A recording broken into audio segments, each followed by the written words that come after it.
এ দুনিয়ার মুসলমান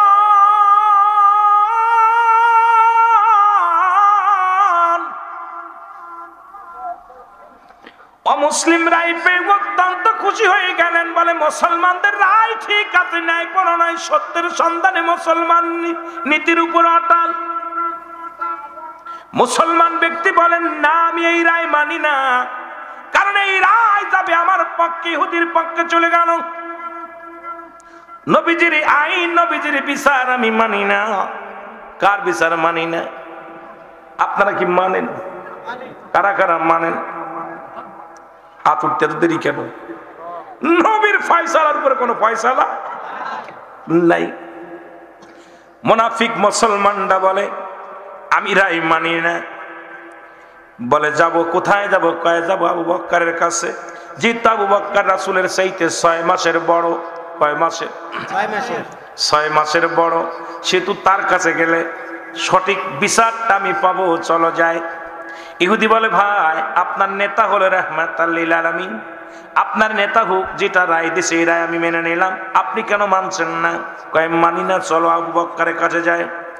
সিদ্দিক আকবরের কাছে চলে গেলেন, সালাম দিলেন। এই মুসলমান যে সালাম দিলেন, বলে আমি রাসূলুল্লাহর কাছে গিয়েছিলাম, এই রায় দিয়েছে আমাদের।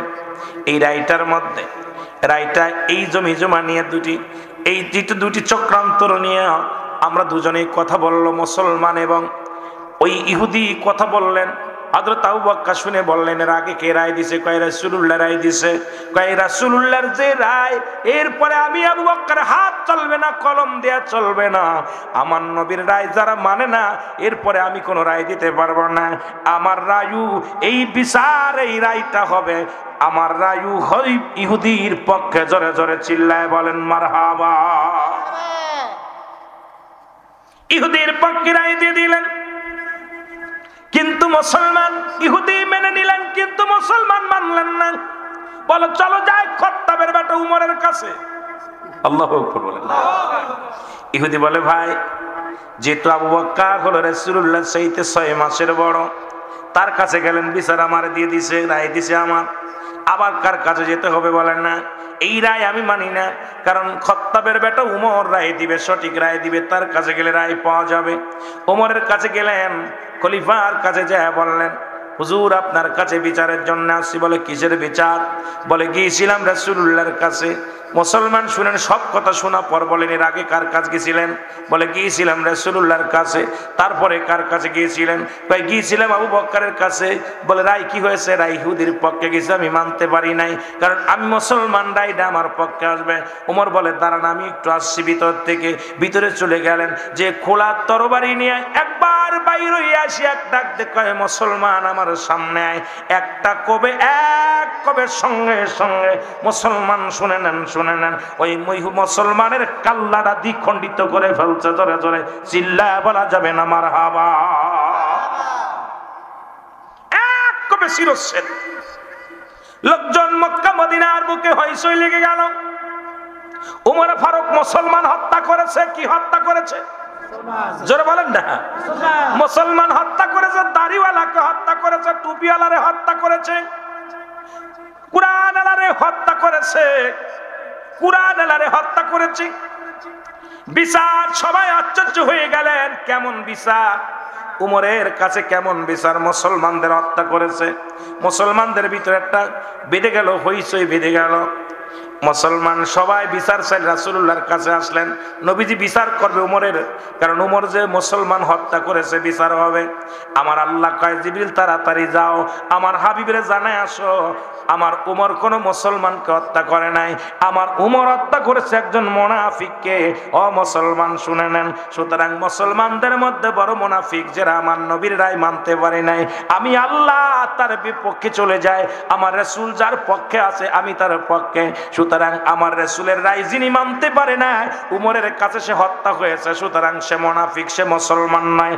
আগে আমার হাবিবরে জানায়া দিয়াস, আমার নবীজি যেন আমার উমরের বিচার না করে, কারণ আমার উমর কোন মুসলমানকে হত্যা করে নাই, কোন ইমানদারকে হত্যা করে নাই, একজন মুনাফিককে হত্যা করেছে। জোরে জোরে চিল্লায় বলো মারহাবা। আর একটু জোরে বলা যাবে না আল্লাহু আকবার। নবীর বিচার নবীর কাছে আসছে সবাই। নবীজি বললেন, সাহাবীরা বসো বসো। সবাই বসলেন। হুজুর কেমনে বসবো? মুসলমান হয়ে মুসলমানকে হত্যা করলো। উমরে ফারুক যে অন্যায় করেছে মেনে নেওয়া যায় না। আপনার দাড়িওয়ালা টুপিওয়ালাকে হত্যা করেছে। এই জন্য আমি একটু আগেই বললাম, আমিনান নাস, মানুষের মধ্যে মাকুল, তারা বলবে আমার নাতের ঈমান আনছে। আমাদের মধ্যে এরকম মুনাফিকের অভাব নাই। জোরে বলেন ঠিক কি নাই? এরা মুখে মুখে যখনই সুন্নি বলে, বাতিলদের মাহফিলে যায় তারা মাথা নত করে ফেলে। আমরাও মাঝে মাঝে ধরা পড়ে যাই, কারণ অনেক বাতিলদের মাহফিলে যা পর দাওয়াত দেয় সুন্নি বইলাম, যা দেখি এত বড় কাট্টা ওয়াহাবির মধ্যে আসছে, যেখানে কোনো দুরূদ শরীফ পড়া যায় না, যেখানে রাসূলকে দাঁড়ায় সালাম দেওয়া যায় না। কিন্তু এত ঠিকানতে যদি চলে আসি, বলবে মৌলানা পালায়া গেছে। গতকালকের একই অবস্থা হয়েছে রে মুসলমান। কারণ নবীর উপরে যতক্ষণ পর্যন্ত আমরা দুরূদ পড়তে পারি না, আমাদের কলিজার মধ্যে শান্তি লাগে না। নবীর সালাম দিতে না পারলে শান্তি লাগে না। কারণ সেখান থেকে পালাই আসলে পরে দুর্নাম, সেখান থেকে চলে আসলেও দুর্নাম। কিন্তু আমি আপনাদেরকেও বলি, আমার নিজেরও বলি, মৌলানা সাহেব টাকার কাছে বিক্রি হয়ে যায় না, অর্থের কাছে বিক্রি হয়ে যায় না। আমার রাসূলকে যারা বাদ দিয়ে আল্লাহকে পাইতে চায়, এরা হলো এই জামানার আল্লাহওয়ালা কাফের। আল্লাহওয়ালা কাফের, আল্লাহওয়ালা কাফেরদের কাছে যা নবীরে পাইবি না, আল্লাহরও পাবি না, জাহান্নাম ছাড়া কোনো গতি থাকবে না। আমি আমার ফতোয়ায় রুহুল আমিন সিদ্দিকের ফতোয়া হলো, যারা নবীকে বাদ দিয়ে আল্লাহকে পাইতে চায়, এই জামানায় তারা আল্লাহওয়ালা কাফের। আল্লাহওয়ালা কাফের, আল্লাহওয়ালা কাফের।